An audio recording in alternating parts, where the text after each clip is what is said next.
Je suis éditeur de jeux de société.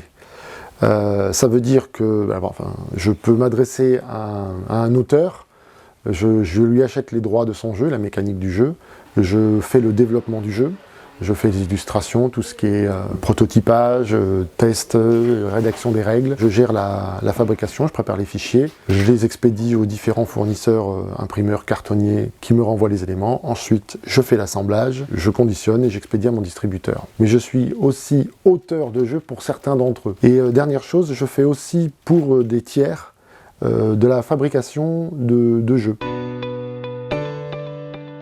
Pour moi, c'est synonyme de qualité. Lorsque j'ai besoin d'un fournisseur, je cherche d'abord le local, voir ce qui se passe en Corrèze. Si c'est pas possible, je m'élargis à la France entière, et si c'est pas possible, je vais à l'étranger quand c'est indispensable. Ça permet de respecter l'environnement, parce que quand on va pas chercher à l'autre bout du monde ce qu'on peut faire tout près de chez nous, bien sûr on pollue moins, donc tout le monde y est gagnant.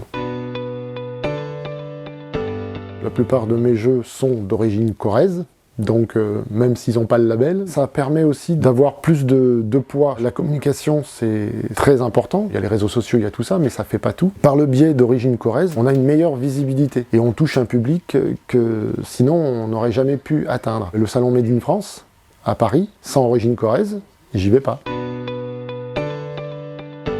Pour moi,